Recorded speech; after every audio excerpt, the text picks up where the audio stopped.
are you have just joined our team and you're kind of like, what do I do now? So I wanted to make a quick video and kind of go over a couple of things with you that are super important right in the beginning. I made a little notepad so I can keep on track. All right, so first and foremost, you want to make a list of 50 contacts. I know 50, you're probably thinking like, do I even know 50 people? But chances are you know more people than you think. All right, so with this list of 50 people, you're going to want to add to it every single day, 5 to 10 people. And you're probably wondering why. Well, let's see. Once you go through those first 50 people, you're probably thinking like, okay, what do I do now? I don't know any more people. You have never been so wrong because you do know more than 50 people. All right, so I want you to think of people that you can message, you can text them, you can email them, or you can meet up with them in person and share this opportunity with them as well. Below, I'm going to post some scripts, so in case you're somebody that is like, oh my gosh, I'm so new to this, I don't know how to approach them, I don't know what to say, we've got it taken care of, so don't worry. The second step after you make the list of 50 people, you're going to want to invite them. You're going to want to share this awesome business opportunity because we know how amazing it is. We want to share it with others, okay? So this is a business opportunity as well as a wine club for consumers. So I am presenting this opportunity to both the consumer and as a business opportunity because I want the person to be able to decide, hey, do I want to make a business out of this? Do I want to make a little bit of extra money? Or do I just want to enjoy boutique style wines from all over the world? So I leave it up to them. After I send them the invite, I try and send them the video that Josie made that I have been leading with because it's one, super short, two, it's super easy to understand, and three, it really does break it down for them so it's easy for them to understand what we're doing. After they've checked the video out, I try to schedule a call on the phone with either my upline or if I just feel like, okay, I know this person, I'm good, I've got the conversation under control, I've got this, then I'll just chat with them myself. What I like to do is be specific with a time and date. Give them 2 options and let them decide on those 2 options that you've given. Hey girl, I have Monday at 3 or Tuesday at 4. Okay, leave it at that. When they get back to you, then you can go forward. So after you've got them on the phone and you've chatted with them, the chances are they're going to be super hooked. They're going to be interested. They're going to see the fabulous opportunity just like you did, and they're going to want to be a part of it. So your upline, when she's on the phone, is going to have a couple questions to seal the deal and go from there. Okay? So after you have got your newest business partner, you're going to want to be sure to log into your back office and see what's next, right? So if you've never logged into your back office, you're going to get an email whenever you first sign up, and it's going to have a member ID number and a password. So that's going to be your tool to log into your back office, all right? So I want you guys to log in right now, directcellars.com. You're going to go to the login. You're gonna enter your credentials and you're gonna get in there. Okay. I want you to check out the settings. Go to settings. Click club member settings. What you're gonna do there is you're gonna change your website to say directcellars.com / whatever you decide to have. Mine is directcellars.com / rose all day. So kind of get in there and think of something catchy. If you're having a hard time thinking of like a cute name, Google funny wine sayings or wine t-shirt sayings, and they'll come up with so many options. So be creative, okay? The next thing I wanted to talk about, whenever you're signing up business partners, there's a couple things that I want you guys to keep in mind. There's a couple of ways to do this, and I'll share both. There's going to be a left side and a right side, okay? So you're gonna have a team that's gonna have a downline. So when you're building your downline, you need to have somebody on your left and somebody on your right, okay? Being that you're new to this, I figured you may need to know how to change the settings and where to put the person on the left and person on the right. So what you're going to do is you're going to log into the same way. You're still under where we just changed your URL for your website. So right underneath of that, there is a placement option. Okay, so it'll say left or right. So you are in control of where you put your people. So make sure that you select either the left or the right, okay, for that first person. Just be aware if you signed up one person to see what side they're on. So whenever you sign up your second person, you can put them on the opposite side, okay? After you have your first two people signed up, you're going to have your team A, team B, which is your left and right, okay?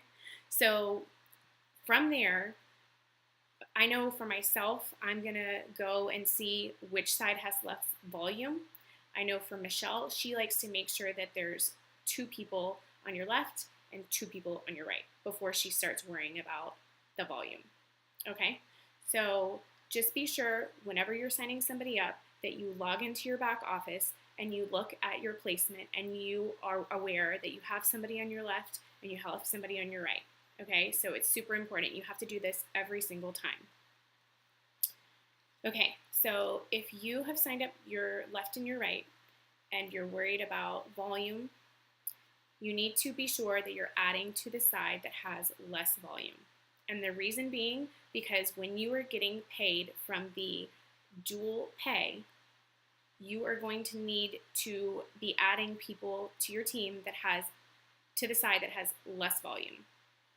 So for example, if I am signing somebody up and I already have somebody on my left and somebody on my right, I'm going to log in and I'm going to check my volume and see which side has less. So if my left side has 1,000 and my right side has 500, I'm going to place the new person on my right side because I need to stack that side a little bit of volume.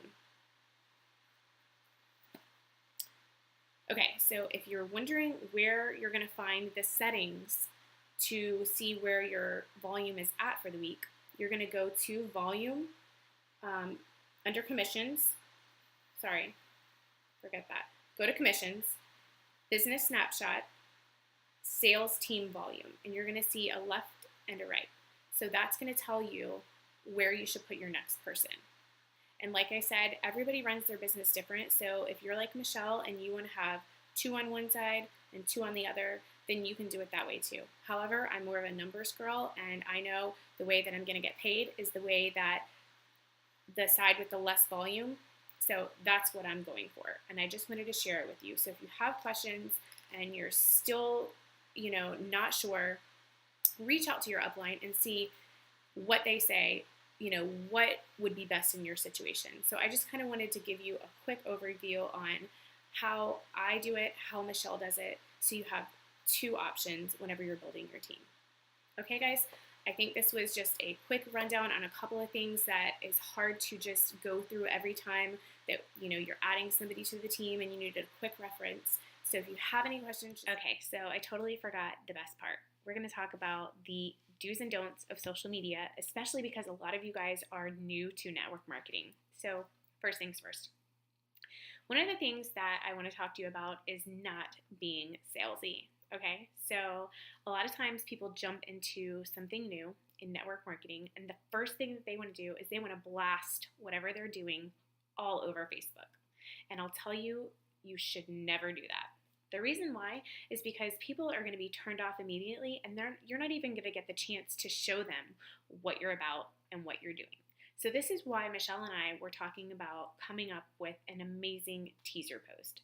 So whenever you are coming out of the closet with your new venture, we want you guys to scroll stop your audience. We want you guys to really get them engaged and wonder, what is Brittany doing? Or what is Michelle doing? Or what is Lindsay doing?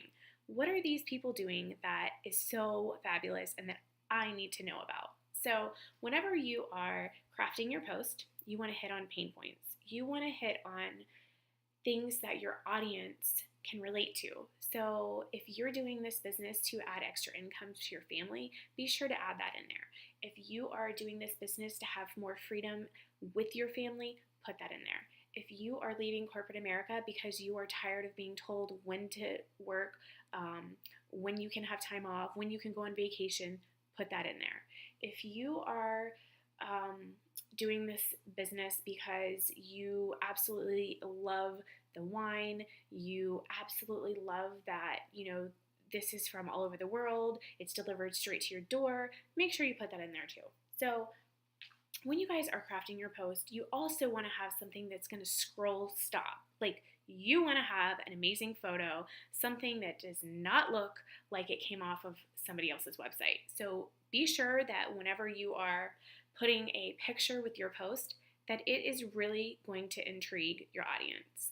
I see a lot of times people just will slap something up there with some text over a photo, and they've totally lost the engagement that they could have if they had an amazing photo. So keep that in mind too. What else? Social media do's and don'ts. I am a firm believer that you should never post your link on your Facebook wall.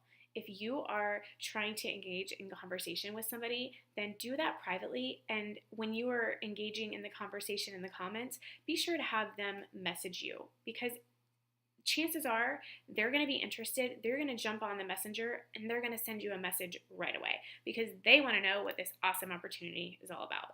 So just when it comes to social media, think of what turns you off whenever you see other people selling things. You don't want to be sold to, and no one else does either. So just keep that in mind and practice good social media techniques. And I know that in the beginning you're new to this, so there's going to be a lot of things that you're unsure of, and it's going to be a lot of trial and error.